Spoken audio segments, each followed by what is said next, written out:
Spider-Man. I keep getting dragged back over to Spider-Man. Now, I like Spider-Man, I really do. And I do admit that, I do own several Spider-Man figures. But I'm trying not to buy any more. Then that Into the Spider-Verse movie came out, and I remembered one guy I had left out. One version I had left out. Now here comes the question. Is this Spider-Man Spider-Man? Because in the early 90s, Marvel did an experiment of what the Marvel Universe would be like in the year 2099. And front and center was a new guy being Spider-Man. And as I remember it, this was before Batman Beyond. So this was a completely different guy as Spider-Man in the future. And it was cool. It was interesting. I liked it a great deal, possibly because Peter David was the one writing it. And for as long as he wrote it, which he did leave after a while, I think I thoroughly enjoyed that comic. Spider-Man 2099 keeps kind of popping up here and there. He popped up in the Exiles in an alternate reality that was kind of, sort of 2099, but not quite.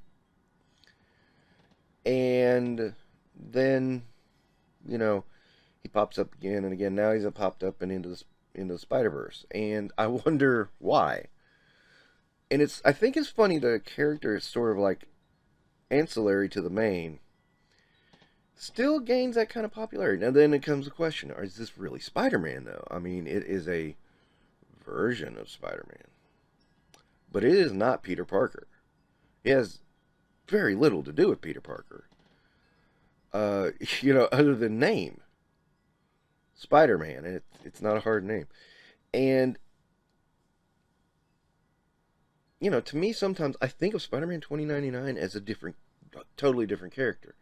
So then, when I remembered him on that, I went looking around for a Spider-Man 2099 figure, and boom, got one on the retro card. Now, caveat here. I paid a little bit more in retail, but under the inflated eBay prices.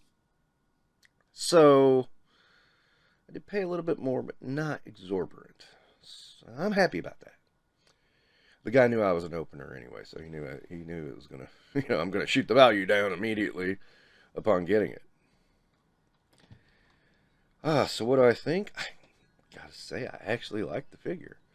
Okay, he has pins, but this was a little bit earlier before the pinless became so prominent in the Marvel Legends line. Now it's a little bit of a lame excuse not to go pinless, but at this point, I can forgive. I was gonna wait until Into the Spider-Verse came out because there was that rumor that there was going to be a Spider-Man 2099. Then I found out, oh, yeah, okay, this isn't even remotely a legend. So I said, as soon as I saw the pictures that leaked, I said, skip that, and I started looking for a 2099 that was reasonable.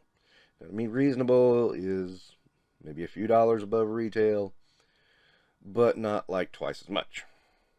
So that's a hard one to get by, and you got to talk to people and kind of let them know how you are and that you're a good guy and da-da-da-da-da. So, yeah, I finally got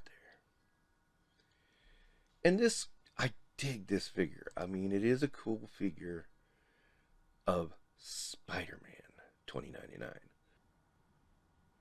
Alright, so he has wall-crawling hands. He has fists. He's got his claw hands. So at this point, he already has more accessories than the PlayStation 5 version. His cape is just sort of like stuck on the back with a piece of plastic. I don't know how I feel about it.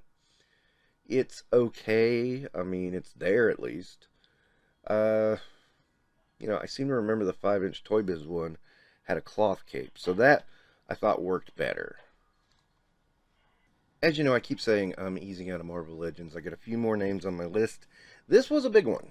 This was huge, which is why I'm glad I got him, because this one almost slipped by on my radar because I was just had my list and I was looking and I went, oh, wait, yeah, that guy. So, the other thing to take from this is, a lot of people would just buy this flat out. And my view is, talk to people, tell them what you're looking for. I mean, make some friends, obviously, and tell them what you're looking for. And sometimes, a friend will help you out. I mean, they might make a buck or two. Don't get me wrong. But they're not going to take you to the cleaners. And that helps a lot with a collection. So, yeah, I really like this figure. It's a good one. It's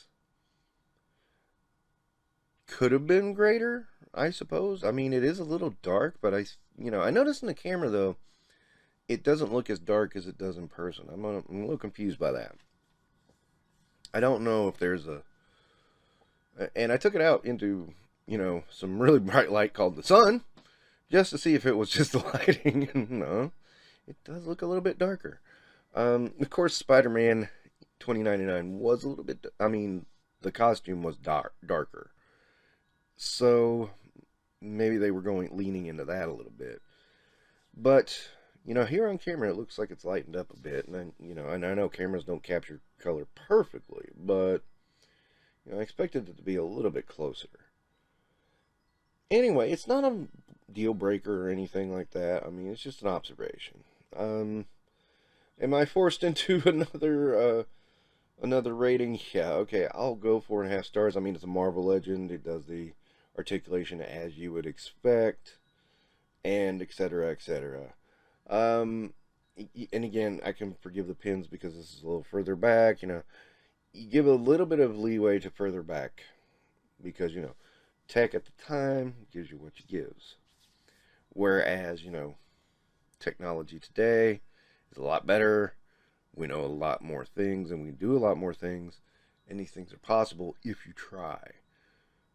Sometimes we're seeing a little bit less effort. So,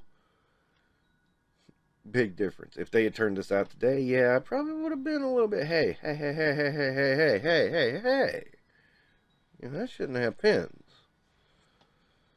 But Hasbro's probably going to insist on using pins for another decade or whatever because they want to just max out these molds. So just expect that, and